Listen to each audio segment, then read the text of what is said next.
அனைவருக்கும் வணக்கம். நீங்கள் இணைந்திருப்பது ஜெஃப்னா கேலரியின் இரவு நேர பிரதான செய்திகளுடன். முதலில் தலைப்பு செய்திகள்.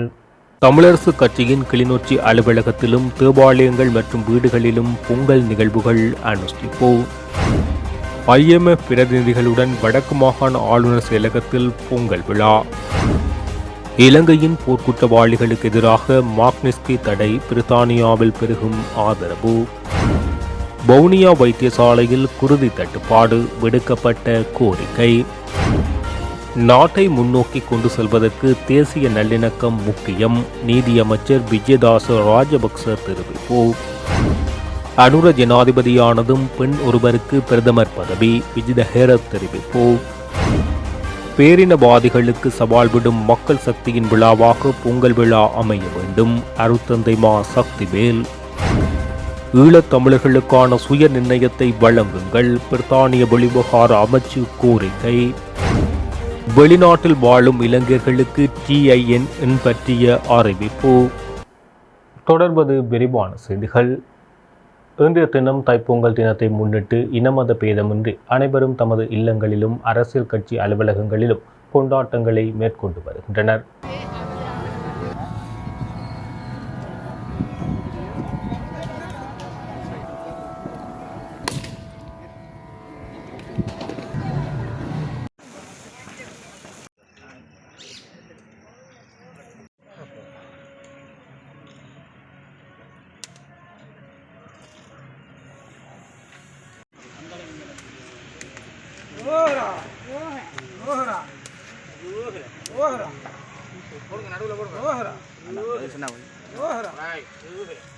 உலகமெங்கும் வாழுகின்ற தமிழ் மக்களுக்கு இனிய தைப்பொங்கல் வாழ்த்துக்கள். உழவர்களுடைய நாளாம் இந்த திருநாளிலே உழவர்களை வாழ்த்துவதற்கும் இறைவன் உழவர்களுக்கு கொடுக்கின்ற ஆசிக்கும் வழிநடத்தலுக்குமாக நன்றி கூறுகின்ற நாளாக இந்த திருநாளை நாங்கள் யாவரும் ஒன்று சேர்ந்து கொண்டாடுவோம். இயற்கை வளமுள்ளதாக அமைந்திருக்கின்றது. விவசாயிகளுக்கு ஒளியை தருகின்ற சூரியன், மழையை தருகின்ற மேகங்களுக்கு, இயற்கையின் படைப்புக்கு நாங்கள் நன்றி கூறுவோம். ஒவ்வொரு விவசாயிகளுக்கும், எங்களுக்கு உணவை தருகின்ற விவசாயிகளுக்கும் நாங்கள் இறைவனுக்கு நன்றி கூறுவோம். இந்த விவசாயிகள் தங்களுடைய சர்வ சுகபலத்தோடு தங்களுக்கு ஏற்ற பாதுகாப்பு, பயிர்களுக்கு ஏற்ற பாதுகாப்பு, இந்த விளைச்சலுக்கு ஏற்ற ஊதியங்கள் கிடைக்க நாங்கள் இறைவனை வேண்டுவோம். நாங்கள் யாவரும் சேர்ந்து இந்த மகிழ்ச்சியான காலங்களிலே உழவர்களின் தேவைகளை பூர்த்தி செய்ய, உழவர்களின் பிள்ளைகளின் கல்வி வளர்ச்சிக்கு உதவி செய்ய நாங்கள் யாவரும் ஒன்றிணைவோம். நன்றி. சர்வதேச நாணய நிதியத்தின் பிரதிநிதிகளுடன் வடக்கு மாகாண ஆளுநர் செயலகத்தில் பொங்கல் விழா கொண்டாட்டங்கள் நடைபெற்றது. வடக்கு மாகாண ஆளுநர் செயலகத்தில் ஆளுநர் PHM சார்ல்ஸ் தலைமையில் பொங்கல் விழா இடம்பெற்றது. இந்த நிகழ்வில் சர்வதேச நாணய நிதியத்தின் பிரதிநிதிகள் குழுவும் பங்கேற்றனர். கலாச்சார நடன நிகழ்வுகளும் பொங்கல் விழாவை முன்னிட்டு இடம்பெற்றது. இலங்கையில் இடம்பெற்ற போர்க்குற்றங்களுடன் தொடர்புடையவர்களுக்கு எதிராக மாக்னிஸ்கி தடைகளை விதிக்குமாறு தற்போதைய இலங்கை அரசாங்கத்திடம் பிரித்தானியாவின் தொழிற்கட்சி கோரிக்கை விடுத்துள்ளது. தைத்திருநாளை முன்னிட்டு பெஸ்டிங் வெளியிட்டுள்ள வாழ்த்துச் செய்தியில் இதனை தெரிவித்துள்ளார். பிரித்தானியா மற்றும் உலகெங்கும் உள்ள தமிழர்களுக்கு எனது தைத்திருநாள் வாழ்த்துக்களை தெரிவித்துக் கொள்கின்றேன். அதே நேரம் இலங்கையில் உள்ள தமிழ் மக்கள் உள்ளிட்ட அனைவருக்கும் எதிராக தொடரும் மனித உரிமை மீறல் நடவடிக்கைகள் முற்றாக நிறுத்தப்பட வேண்டும் எனவும் அந்த கட்சியின் பாராளுமன்ற உறுப்பினரும் சுகாதார மற்றும் சமூக விவகாரங்களுக்கான நிழல் செயலாளர் பெஸ்டிங் வலியுறுத்தியுள்ளார். இந்த அறுவடை திருநாளில் குடும்பங்கள் ஒன்றிணைந்து தமிழ் கலாச்சாரத்தின்படி கொண்டாட்டங்களை முன்னெடுப்பார்கள். இந்த நிலையில் எமது பொருளாதார வளர்ச்சியில் தமிழர்களின் பங்களிப்பை நினைவுகூர விரும்புவதோடு நன்றி தெரிவிக்கவும் கடமைப்பட்டுள்ளேன். இலங்கையில் தமிழர்களுக்கு எதிரான போரினால் பாதிக்கப்பட்ட பலர் பிரித்தானியாவுக்கு குடிபெயர்ந்தார்கள். இலங்கையில் மனித உரிமைகளை மீறும் வகையில் மேற்கொள்ளப்படும் நடவடிக்கைகள் கடந்த காலத்துடன் மட்டுப்படுத்தப்படவில்லை. இதனால் நான் தமிழ் மக்களுக்காக தொடர்ந்தும் குரல் கொடுத்து வருகின்றேன். உண்மை, பொறுப்பு கூறல் மற்றும் நீதிக்காக தொடர்ந்தும் குரல் கொடுப்பேன். அத்துடன் தமிழ் மக்களுக்கான சமாதானம் மற்றும் நல்லிணக்கத்துக்காகவும் பணியாற்றுவேன். எமது பாராளுமன்றத்திலும் ஜெனீவாவிலும் இந்த விடயம் தொடர்பில் நான் குரல் கொடுப்பேன். உலக தமிழ் மக்கள் அனைவரும் தைத்திருநாள் கொண்டாட்டங்களை முன்னெடுக்கும் இந்த தருணத்தில் நாம் தொடர்ந்தும் உங்களுடன் இருப்போம் என்பதை தெரிவித்துக் கொள்ள விரும்புவதாக தெரிவித்துள்ளார். கந்தக்காடு புனர்வாழ்வு நிலைய நிர்வாகத்தை எதிர்காலத்தில் மாற்றுவது குறித்து பரிசீலிக்கப்படுவதாக நீதி மற்றும் சிறைச்சாலைகள் அமைச்சர் விஜிதாச ராஜபக்ச தெரிவித்துள்ளார். கடந்த சில நாட்களாக கந்தக்காடு புனர்வாழ்வு நிலையத்தில் தடுத்து வைக்கப்பட்டுள்ள கைதிகளுக்கு இடையில் ஏற்பட்ட முரண்பாடுகளை கருத்தில் கொண்டு இந்த மாற்றத்தை மேற்கொள்ள திட்டமிட்டுள்ளதாக அமைச்சர் தெரிவித்துள்ளார். இதன் பிரகாரம் கடந்த 12ஆம் தேதி இடம்பெற்ற சம்பவம் குறித்த விரிவான அறிக்கை கிடைத்ததும் அது குறித்து ஆலோசிக்கப்பட உள்ளதாக தெரிவிக்கப்பட்டுள்ளது. வவுனியா மாவட்ட பொது வைத்தியசாலையில் இரத்த வங்கியில் காணப்படும் இரத்தங்கள் முடிவடைய உள்ளமையினால் அவசரமாக குருதியினை வழங்குமாறு வவுனியா மாவட்ட பொது வைத்தியசாலையினர் தெரிவித்துள்ளனர். இது தொடர்பில் மேலும் தெரிய வருவது, வவுனியா மாவட்ட பொது வைத்தியசாலையில் இரத்த வங்கி சேவை ஓரளவுக்கு திருப்திகரமாக காணப்படுகின்றது. எனினும் சில குருதி வகைகளுக்கு தட்டுப்பாடு நிலவுகின்றது. இதன்படி எதிர்மறை இரத்த வகைகளுக்கு கூடுதல் தட்டுப்பாடு நிலவுகின்றது.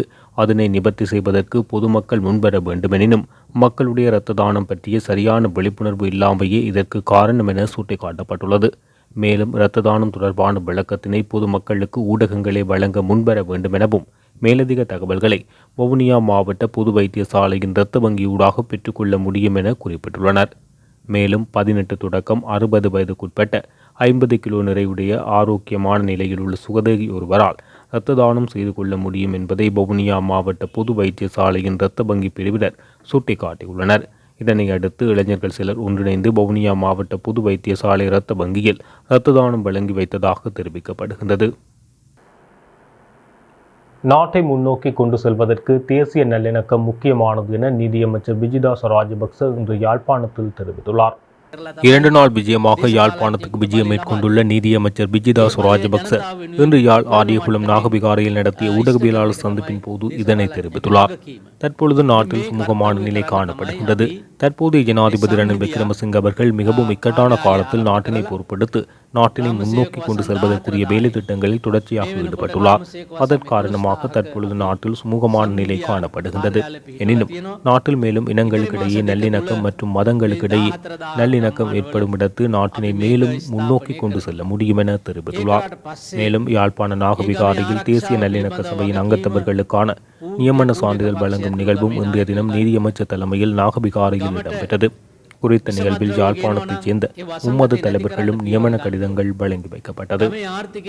எனக்கு இந்த நாட்டினுடைய 90 வருஷ அரசியல் தெரியும். சின்ன பிள்ளையாக இருக்கிற காலத்தை கழித்து பார்த்தாலும் 85 வருஷத்து இந்த நாடு எப்படி இருந்து வந்து நான் எல்லாருக்கும் அடித்து சொல்லுவேன். நாங்கள் நிம்மதியாக சிங்கள வந்தோம் நினைச்சு சிங்களவர் தமிழர் சோழர் சொல்லி எந்த விதமான பேர் ஒற்றுமையாக வாழ்ந்தவர். நான் எல்லாம் படித்த செயலாக படிச்சுங்க. என்ற தம்பி படித்த கிறிஸ்டியன் இப்படி இதே இலக்க நான் சொல்கிறது கேட்டால் இங்கே இந்த ஓப்பாதம்ன்றது இப்போ இருக்குது. இன்றைக்கு நாங்கள் சமஸ்டி கேட்டுக்கொண்டு இருக்கின்றோம். இன்றைக்கு நெக்ஸ்ட்டு ஒரு நீதிவான் கூட கேட்டுருக்கு சமஸ்தி பேர். அது முடிஞ்ச கதை. ஏனென்றால் பாதிச்சதான் தமிழ்ச்சினா போய் இப்போ சிங்களமாக கூட பாடுதுறை மாவட்டத்துவ அந்த பக்கத்தில் போய் பார்த்தீங்கன்னா பெருந்திவான சிங்களம் தமிழ் மக்கள் பார்த்தா இனி சமஸ்டி ஒன்று கேட்டால் அவர்கள் தான் ஏற்றுக்கொண்டு பண்ணுவார். இங்கே சம்மந்தர் போட்டு கிட்டடி இருக்க சமத்துக்கு எதிராக பார்க்க விழுந்தது அதை கணக்கு எடுக்காதீங்க. அது திட்டம் போட்டது. அதெல்லாம் அன்றைக்கு சமஸ்தியை தார் ஒரு காலம் இது வரலாற்றில் சிங்கள தலைவர்களால் தரப்படாத ஒரு விஷயம். நாங்கள் நீண்ட காலமாக செல்வநாட்டுக்கு முந்தின காலத்திலேருந்து போராடி கொண்டு வந்த விஷயத்தை கண்ணை மூடிக்கொண்டு ரணில் விக்ரமசிங்க சிங்கள மக்கள் மத்தியிலே நான் அவருக்கு ஒரு பக்காது பார்க்கணும் இல்லை வரலாற்று தெரிஞ்சபடியே சொல்லுகிறேன். ரணில் விக்ரமசிங்க சமஸ்தி திட்டத்தை முன்வைக்கிறதுக்கு முந்தி அவர் தேர்தல் விலைக்கு முந்தி நான் எழுதினா நீங்கள் எல்லாத்தையும் மறந்து இந்த தீர்வு திட்டத்தை பேர்ந்து கொண்டு போங்கன்னு சொல்லி இப்போ தீர்வு திட்டத்துக்கு இருக்காது நான் சொல்லியிருந்தேன். அப்படி இருக்கத்தக்கதாக அவருக்கு வரலாறு காணாத உண்மை 45 லட்சம் 25 லட்சம் 1 லட்சம் ஓட்டால் அவர் தோற்று 1 லட்சத்தை வச்சுட்டார். இந்த சமஸ்தி தோற்றது. இது ஏன் சொல்கிறேன் என்று கேட்டால் அந்த 1 லட்சத்து லட்சத்தில் ஏன் தோற்றார்? தோற்க வச்ச நாங்கள் எங்களை ஆக்கிட்ட சொல்லி ஏதோ காரணம் நான் பின்னணியிலே நடந்தேனே தெரியாது. உலகம் அதிர்ச்சி அடையக்கூடிய வகையிலே சதி செய்து தமிழ் மக்களை அந்த தேர்தலில் கலந்து கொள்ள வேண்டாம் என்று சட்டம் பிறப்பித்தவர்கள் தலைமறைவிலே இருந்தவர்களாக இருந்தாலும் எங்களுடைய ஆக்கள் இன்றைக்கு அதே தலைமை கேட்கு ஜனாதிபதி தேர்தலில் என்ன சொல்கிறார பாவம் பார்த்தா நாங்கள் செய்தால் செய்வோம். என்ன செய்வாரென்றால் செய்வோம். அவர் சொல்லியக்கில் செய்யலை, கையை தலைக்கில் செய்யலை.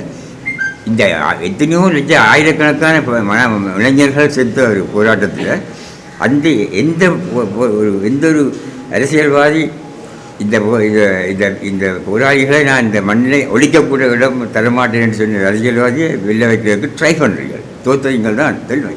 ஆனபடியாக அரசியல் குழு நான் இந்த விஷயத்தில் மட்டும் நான் அரசியல் பேசவில்லை.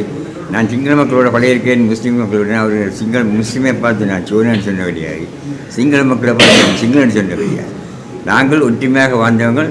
எங்களுக்கு இது தேட கிடையாத செல்வம் நயனாதி பௌத்த பெருமான் 3 விஜயம் செய்துக்க இலங்கைக்கு ஒரு சில ஒன்றுங்கள் மக்கள் 4 பங்கு எங்களுக்கு 3 பங்கு. அதை நாங்கள் பாய்க்க இல்லை. யாரேன் வந்தால் கண்டுபிடிக்க. இப்போ ரெண்டு நேரம் பேச பெரிய நிலைமை வந்து முழுக்க ஒரு விஷயத்தை பண்ணுவோம். அது ஒரு விஷயம் பண்ணிட்டு விடுறேன். இந்த நாங்கள் இந்த நேரத்தில் எல்லாத்தையும் மூடி நல்ல ஒரு சந்தர்ப்பம் வந்திருக்குது. அமைச்சர் என்னுடைய நீண்ட கால நண்பர், அவருக்கு தெரியும். இந்த அமைச்சர் பயத்திலிருந்து எங்களுடைய பிரச்சனை தீர்க்கிறதுக்கு பல தடவை அழுத்தது சொல்லியும் நீ முட்டாள் நான் முட்டாள் நான் முட்டாள்னு சொல்லிட்டு போனேன், அவரை முட்டாள். இப்போ டேட்டு நடந்த சம்பவம். இது ஓட் பண்ணுறதுக்காக ஓட் எடுக்கிறதுக்காக அறிக்கை செய்ய முடியாது. இந்த விஷயத்திலே நாங்கள் ஒரு விஷயம் இன்னும் பள்ளி போனால் சிங்களர் விரும்பிகளோ விரும்பாடிகளோ நாங்களும் சிங்களரும் கசின்ஸ். எங்கள் அக்கா மேலே தான், எங்கள் அக்கா தகச்சி மேலே தான் இவன் அம்மா. இது பெரிய அவருடைய சரித்திரம் வெளியிட்டு. அதுபடியே நான் மண்டாட்டமாக கேட்டுக்கொள்கிறேன். இது கூட நான் வரும்பொழுது கேட்டேன் எங்களுடைய அமைச்சரவர்களை, பீனல் கோட்டைக்குள்ளே கொண்டு வர முடியாதா பிடிஏ. இப்போ உங்கள் முறையை வச்சு கேட்குறேன்னா, நான் படுகொலை செய்தவன் 40 வருஷம் என்ன 15 வருஷம் மறையும் மேக்சிமம் வருவான். 3 கொலையில் 10 கொலை தான் மேக்சிமம் 14 வரையும் பீனல் கோடு. அப்போ அந்த நாள் இப்போ சும்மா சந்தத்தில் பிடிக்கப்பட்டிருக்கு மரிய தண்டனை, மரண தண்டனை. இதெல்லாம் நல்ல வடிவாக பீனல் கோடில் நான் சொல்லத்தோடு நான் ஒரு சட்டத்தனையாக நான் பயிற்சிக்கு போகாத கட்டுறேன். எங்களுடைய தலைவர் மிகவும் இளம் வயதில் பிரசிடென்ஸ் கவுன்சிலாக வந்தேன். அவருக்கு எடுத்து கொடுத்து அவர் கட்டுறேன். இவர் தான் அவர்கள் பிரஸ் கவுன்சிலில் பிரசிடென்ஸ் கவுன்சிலில் இவர் தான் விளையவர். அந்த ஒரு கட்டத்தில் அவர் நல்ல அறிவாளி. அவர் நம்பிக்கை வைக்கணும். சும்மா ரோட்டால் போனது செய்யக்கூடாது. இதுதான் நான் சொல்கின்ற இளைஞர்களை விடுதலை செய்வதில்லை. தேசிய மக்கள் படையின் ஜனாதிபதி வேட்பாளர் அன்ருகுமார திசாநாயக்க ஜனாதிபதி தேர்தலில் வெற்றி பெற்று ஜனாதிபதி ஆனதன் பின்னர் பெண் ஒருவர் பிரதமராக நியமிக்கப்படுவார் என தேசிய மக்கள் சக்தியின் பாராளுமன்ற உறுப்பினர் பிஜித ஹேரத் தெரிவித்துள்ளார். பாராளுமன்ற உறுப்பினர் பிஜித ஹேரத் தொலைக்காட்சி ஒன்றுக்கு வழங்கிய நேர்காணலில் நாட்டில் பெரும்பான்மையானவர்கள் பெண்களாக இருப்பதால் பெண் ஒருவருக்கு பிரதமர் பதவியை வழங்குவதே தமது கட்சியின் நோக்கமாகும் என குறிப்பிட்டுள்ளார். இதேவேளை தற்போதைய அரசாங்கம் சர்வதேச நாணய நிதியத்துடன் உடன்படிக்கையில் ஈடுபட்டுள்ளதால் தனது சொந்த அரசாங்கமும் அந்த வேலை திட்டத்தில் தொடர்ந்தும் இருக்க வேண்டும் என பாராளுமன்ற உறுப்பினர் பிஜித ஹேரத் தெரிவித்ததுடன் நிலைமைகளை இலக்குப்படுத்துவதற்கு சர்வதேச நாணய நிதியத்துடன் மீளாய்வு நடத்தப்படும் எனவும் தெரிவித்துள்ளார். மேலும் தனது வேலை திட்டத்துக்கு துரோகம் இழைக்கும் எந்தவொரு கட்சியுடனும் கூட்டணி வைக்கப் போவதில்லை எனவும் அவர் அந்த கலந்துரையாடலில் குறிப்பிட்டுள்ளார். அல்லல் வாழ்வுக்குள் தள்ளி ஒட்டுமொத்த தமிழர்களையும் வீழ்த்துவதை இலக்காக கொண்டு இயங்கும் பேரினவாதிகளுக்கு சவால் விடும் மக்கள் சக்தியின் விழாவாக பொங்கல் விழா அமைய வேண்டும் என சமூக நீதிக்கான செயற்பாட்டாளரும் அரசியல் கைதிகள் விடுதலை செய்வதற்கான தேசிய அமைப்பின் இணைப்பாளருமான அருத்தந்தைமா சக்திவேல் தெரிவித்துள்ளார். இது தொடர்பில் அவரால் வெளியிட்டுள்ள ஊடக அறிக்கையில் குறிப்பிடப்பட்டுள்ளது. நிலத்தில் வியர்வை சிந்தி இயற்கையோடு போராடி சவால்களை சந்தித்து அடைந்த வெற்றிக்காக உழவர்கள் நடத்தும் உறவு பண்டிகையான பொங்கல் பண்டிகையை தமிழர்கள் பண்பாட்டு திருவிழாவாகவும் உலகத் தமிழர்கள் புத்தாண்டு பிறப்பாகவும் விழாவெடுத்து மகிழும் இவ்வேளையில் விழாது வெளிப்புடன் இருக்க அனைத்து விழா மக்களையும் வாழ்த்தி மகிழ்வோம்.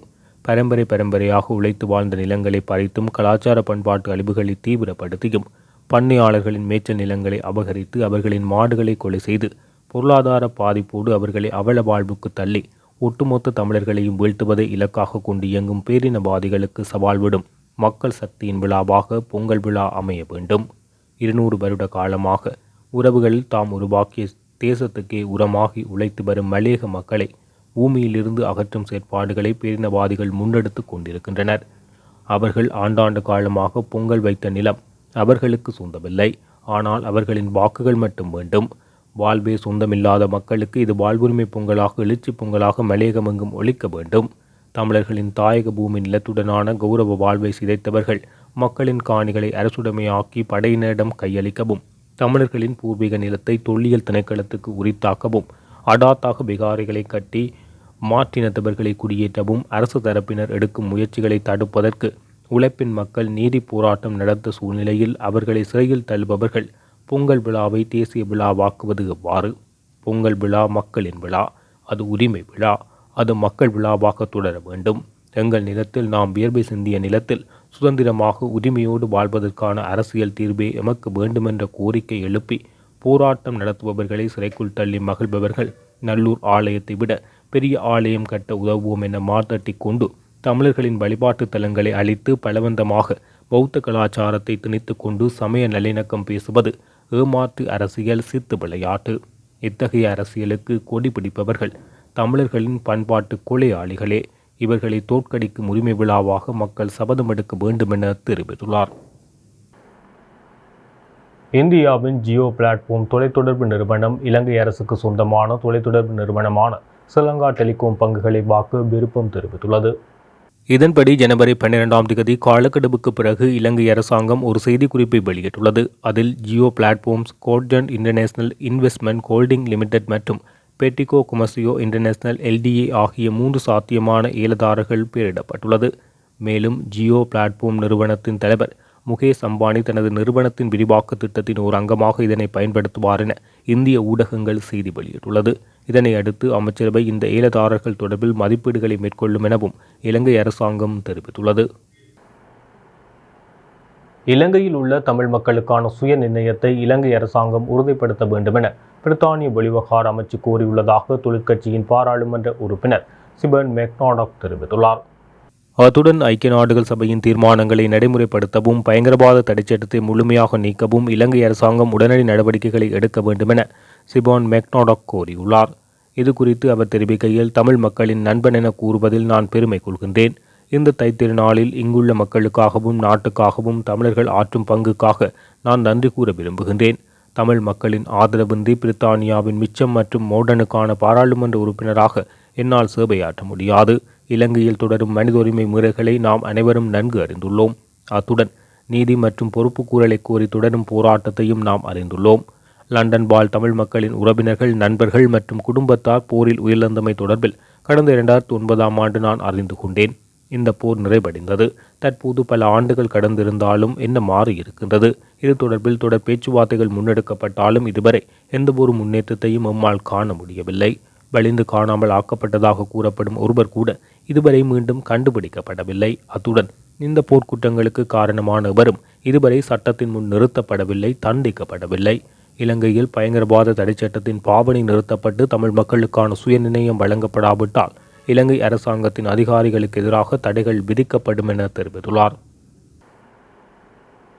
கொழும்பு துறைமுகத்தை இன்று திங்கட்கிழமை அதிகாலை டிவேரா சொகுசு பயணிகள் கப்பல் வந்தடைந்துள்ளது. குறித்த சொகுசு கப்பல் மாலைத்தீவில் இருந்து 1090 பயணிகளுடன் 790 பணியாளர்களுடனும் இலங்கையை வந்தடைந்துள்ளது. மார்சல் தீவுகளின் கொடியுடன் வருகை தந்த டிவேரோ என்ற சொகுசு கப்பல் அமெரிக்க, கனடிய மற்றும் இந்திய சுற்றுலா பயணிகள் அடக்கப்பட்டுள்ளனர். கப்பலில் வந்த சுற்றுலா பயணிகள் கொழும்பு உள்ளிட்ட பல பகுதிகளுக்கு விஜயம் செய்ய உள்ளதாக தெரிவிக்கப்பட்டுள்ளது. டிவேரா சொகுசு பயணிகள் கப்பல் நாளைய தினம் ஹம்பாந்தோட்டை துறைமுகத்துக்கும் அதன் பின்னர் தாய்லாந்தின் பொக்டெக் துறைமுகத்துக்கும் பயணிக்க உள்ளமை குறிப்பிடத்தக்கது. வெளிநாட்டில் கல்வி கற்கும் இளைஞர்கள் மற்றும் இரட்டை குடியுரிமை பெற்றவர்கள் டின் இலக்கத்தை பெறுவது கட்டாயமில்லை என உள்நாட்டு இறைவரி திணைக்களத்தின் பிரதி ஆணையாளர் நாயகம் PK சமன்சாந்து தெரிவித்துள்ளார். வெளிநாட்டில் உள்ள ஒருவர் இலங்கையில் இருந்து வருமானம் ஈட்டினால் வட்டி வருமானம், வாடகை வருமானம் அல்லது வங்கிகளின் நிலையான வைப்புத் தொகை மூலம் வருடத்துக்கு 12 லட்சம் ரூபாய்க்கு மேல் வருமானம் பெறுபவர்கள் கண்டிப்பாக TIN எண்ணை பெற வேண்டும் என குறிப்பிடப்பட்டுள்ளது. அரசாங்க தகவல் திணைக்களத்தில் நடைபெற்ற ஊடகவியலாளர் சந்திப்பில் அவர் இதனை தெரிவித்தார். TIN நம்பரை பெறுவதற்கு மக்கள் மத்தியில் அதிக ஆர்வம் ஏற்பட்டுள்ளதாகவும் வாகன பதிவு தொடர்பான தகவல்களை பெறுவதற்கு உள்நாட்டு இறைவரி திணைக்களம் மோட்டார் வாகன திணைக்களத்துடன் கணனிகளை இணையப் போவதாகவும் அவர் குறிப்பிட்டுள்ளார். உள்நாட்டு இறைவரி திணைக்களம் இலங்கை சுங்கத்துடன் கணனி வலையமைப்பில் செயற்படுவதால் இறக்குமதி மற்றும் ஏற்றுமதி தொடர்பான அனைத்து தகவல்களையும் திணைக்களம் பெற்றுக்கொள்கின்றது என பிரதி ஆணையாளர் தெரிவித்துள்ளார். மேலும் அனைத்து நிறுவனங்களுடனும் வலையமைப்பதன் மூலம் தலைமறைவாக இருக்கும் வரி ஏய்ப்பு செய்பவர்களை அடையாளம் காண முடியும் என அவர் தெரிவித்துள்ளார். இத்துடன் ஜெஃப்னா கேலரியின் இரவு நேர பிரதான செய்திகள் நிறைவு பெறுகின்றது. மேலும் செய்திகளை அறிந்து கொள்ள எமது இணையதள பக்கமான www.jeffnagallery.lk என்ற இணையதளத்துடன் இணைந்திருங்கள்.